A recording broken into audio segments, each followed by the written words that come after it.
Diddy is preparing to get diddled out of the studio and into the jailhouse. Well, at least according to the latest headline. Let's take a deep breath, because we have a lot to unpack here. I'm aware there's been a lot of information flying everywhere about this case. Some true, some false. But we're here to sort through it all for you, so you can understand every part of this case. So let's get this out the way. Diddy is facing charges that could lock him up for life. The prosecutors have a reason to believe he's been remixing a lot more than just beats, to tampered baby oils, all the way to alarming rumors surrounding his ex-girlfriend. And at the core of all of this madness is the infamous Freakouts, where Diddy is accused of forcing women, men, and minors into extremely unsavory situations. Diddy is definitely topping the charts right now in the crime world, and he has a good reason to be scared. But how much of all this noise is actually true, and what is false, and what's just rumored? Before we break down all of Diddy's charges and go into the closets of his past, let's first understand who Diddy is and how he even got in this position to begin with. I'm a savage! Oh!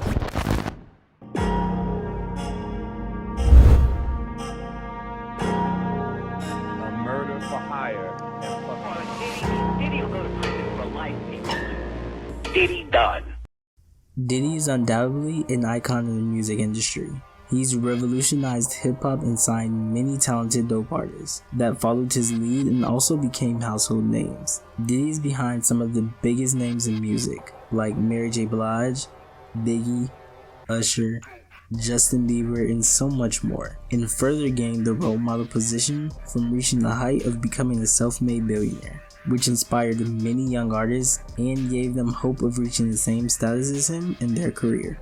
Diddy was seen as a force to be reckoned with in music, and it seemed you couldn't actually exist in the industry without coming through him first. But let's rewind back for a second and become Diddy. Wait, no, not literally, but just to see life in his lens for a second. When Diddy was just 3 years old, he would have to wake up without a father, when his dad, who goes by the name Melvin Combs, was murdered after being mistaken as an informant in 1972. He was only 33 years old at the time, and he was also associated with the New York drug dealer Frank Lucas.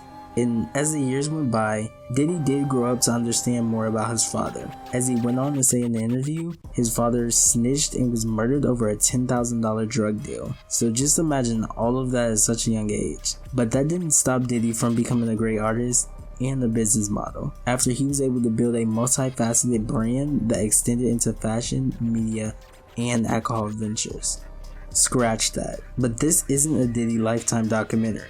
So we're gonna fast forward now into the part of his life when he meets his longtime girlfriend, Casey Ventura. The two dated on and off for about 10 years, and many grew to like the pair. But after so many years, people started to question the relationship and Casey's happiness, after multiple videos started to surface of Diddy giving Casey scary stares and more on national television. But this would soon come crashing down after Casey finally took matters in her own hands in 2023 and filed a lawsuit against Diddy, accusing him of some serious and disturbing things. Now, Casey accused him of sex abuse, human trafficking, and other horrendous things during the 10-year span of their relationship. But these weren't just baseless claims, you guys. Casey came with proof. There was rumors of an alleged hard drive that she presented. You're gonna want to remember this for later in the video. But it was other incidents between the two that were on video, and I can just imagine what was going through Diddy's head when he got the news. Most likely he was scared, confused, and enraged, but wanted to settle this swiftly.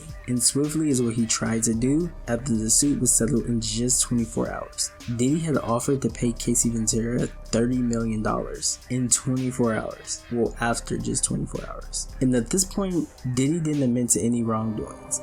But this was just the very beginning. Diddy had no clue that from that point on his life would come crashing down as the entire world watched. And Casey had no clue that she had just broke the chains to Diddy's closet of secrets that span all the way as far as 20 years ago. And then, on May 17th of 2024, surveillance footage from a hotel in Los Angeles back in 2016 had leaked. And this took the world by storm. New surveillance video shows Combs being taken into custody University in Manhattan. And to my knowledge, this was the first proof showing how devious Diddy could get. The video showed Diddy chasing after Ventura in the hallway, and then he would physically assault her outside some elevators. This is not good. Watch this with caution, you guys. Take a look.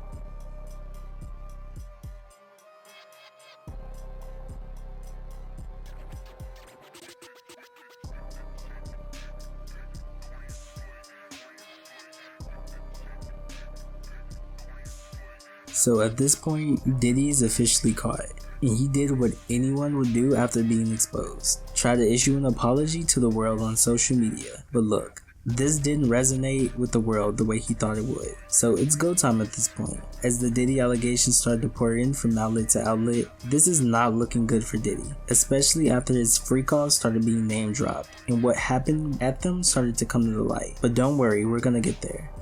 But where were we? Oh yeah. Since that incident, more than 3,000 cases have been filed against Diddy from more than 120 individuals, including minors as young as 9 years old. Oh my god. Are y'all disturbed yet? Yeah, me too. Unfortunately, this isn't even the end of the story. The next celebrities the public eyeballed was the pop stars Usher and Justin Bieber. After many videos of their encounters started to resurface and people started to dissect. I moved to New York City. And I lived with Sean Puffy Combs for a year. It was curious. That's I got the crazy a chance to see thing. some things. Yeah, but you were 13. What were you seeing? I went there to see the lifestyle. Right. And I saw it. And it was...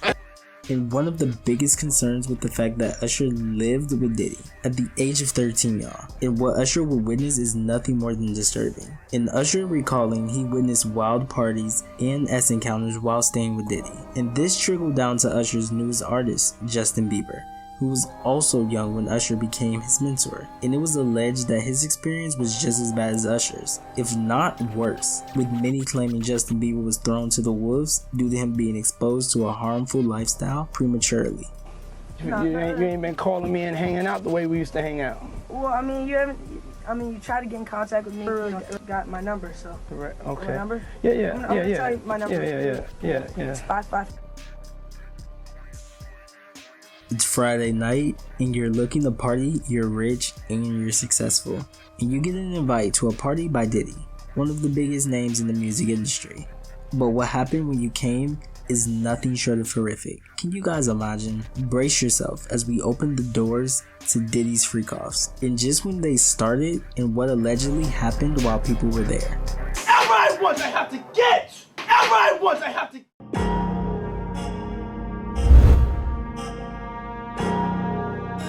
Murder for hire.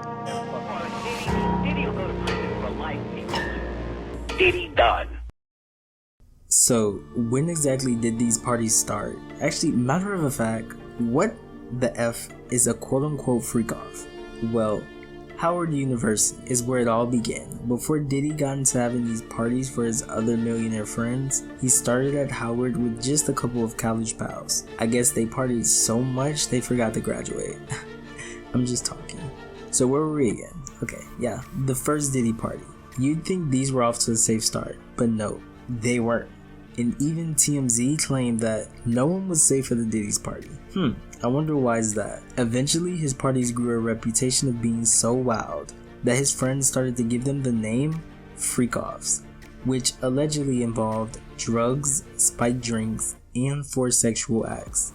These parties grew as the music mogul grew, and before you know it, the entire Hollywood knows what it feels like to attend a Diddy party. But look, there's a difference between attending a Diddy party and a freak-off. The Diddy party was more like a casual celebration, as to a freak-off was more so the after party and where a majority of the crimes allegedly happened. Which is why some of us may be confused when we hear all these high-profile names being dropped, like Beyonce, Jay-Z, Donald Trump, Pink, and even Prince Harry. They've all attended a party, but a party is just that. It's a party. Attending a party doesn't mean that they stayed late enough to attend a freak off. The two were two completely different vibes and two completely different times. Now, with that being said, soon after, Diddy did start to get accused by even high-profile celebs. He would allegedly threaten female victims by getting violent, coercing, and even going as far as drugging them in order to get them to partake in the activities that happened at these late-night freak-offs, which we stated earlier, were allegedly known for forced acts. And he'd even record these acts allegedly happening in real time. And some even stated that these acts lasted days, with even more lawsuits alleging that Diddy regularly hosted trafficking parties with many drugs and underage women. At this point, Diddy's days as a free man were ticking, and I believe he knew this and could feel it.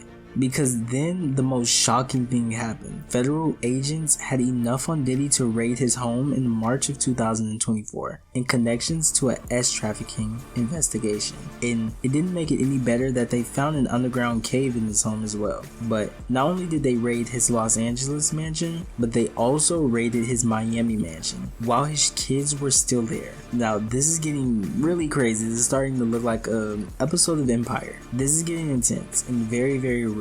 At this point, you can start seeing the Combs family cracking. The allegations were still coming in and the evidence was racking up. And finally, the walls of the Diddy castles started to break, because on September 16, 2024, Diddy was arrested while in Manhattan. And now he's facing multiple serious charges. And if he's convicted, he could face up to life in prison. So as he sits in the Brooklyn Metro Detention Center, this is why you gotta be a good person. Because I know Diddy in a million years never thought that crimes he committed 20 years ago would be resurfacing in 2024 that will ultimately lead up to him being arrested. I know he didn't think that. You gotta be a good person. It pays to be a good person in this world because karma is real.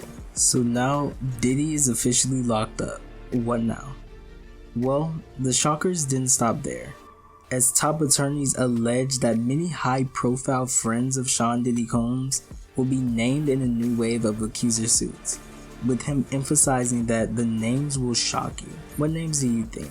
Drop them in the comments, let's know. Now, Diddy is maintaining his innocence as he pleaded not guilty just a day after he was arrested. You may be wondering, what are these disturbing charges? And let's dive into this whole of charges against Diddy.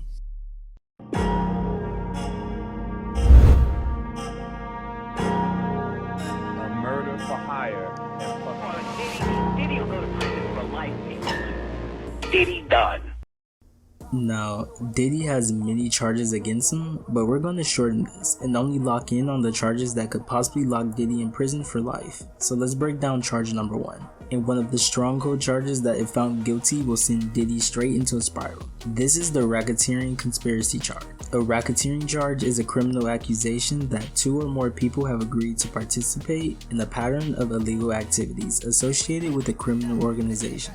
Now, a racketeering charge has the maximum sentence of life in prison if found guilty, and prosecutors have alleged that Sean Diddy Combs was not only the leader but the mastermind of a criminal enterprise since 2008.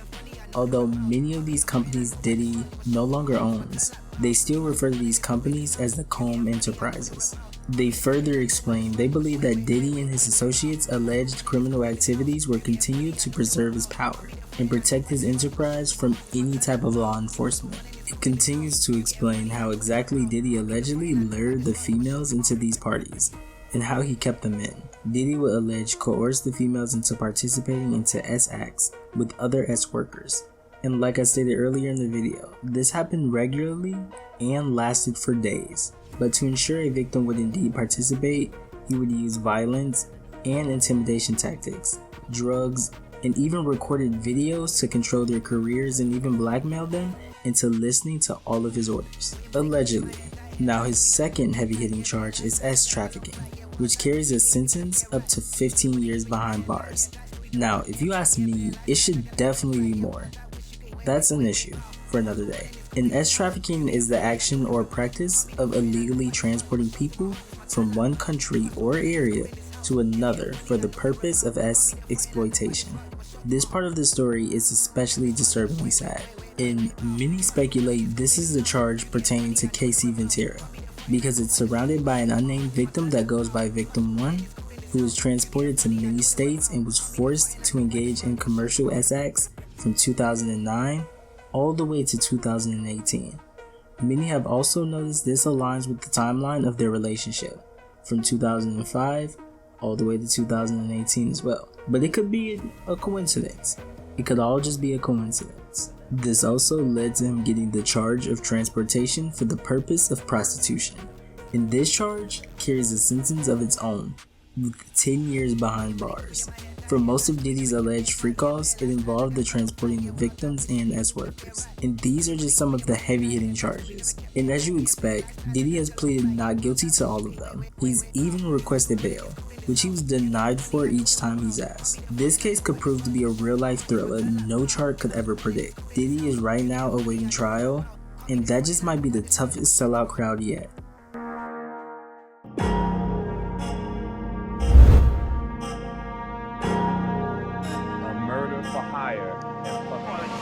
Diddy will go to prison for life. Diddy done. Outside of all the main things we know about Diddy's case, there's been a bomb of even more allegations and rumors. Some of these hitting extremely close to home for him, and they involve his ex-girlfriend Kim Porter, and even legendary artists like Tupac and Biggie. Now let's be clear, there is no real evidence to directly tie Diddy to the murders of the icons. There has been some close parties to Diddy that alleged it. It was even alleged that he paid Keefe D $1 million to take Tupac out. Puffy allegedly gave the money I heard to Zip. Yes. And Zip was supposed to give the money to Keefe and them. Yeah. But one of the biggest threats for him that hit the net was the alleged writing of a book by Kim Porter titled The Last Words. This book supposedly contained damaging information about Diddy. Kim Porter, she's the mother of 3 out of the 4 of Diddy's children, and the world was shocked when she suddenly passed away in 2018. Now, to be clear, there's a lot of conspiracies and rumors floating around the internet, but there is no confirmed evidence as the making of this video that this book exists or plays a part in the cause of her death. Now, this book got so big, it was even published on Amazon, and it quickly sold out, with some wild allegations, to say the least. These allegations eventually caught the attention of the Combs family, which they slammed and deemed this book as a fake, further saying she did not write anything in this book and it needs to be removed. The book was removed from Amazon, but they weren't the only ones that said it.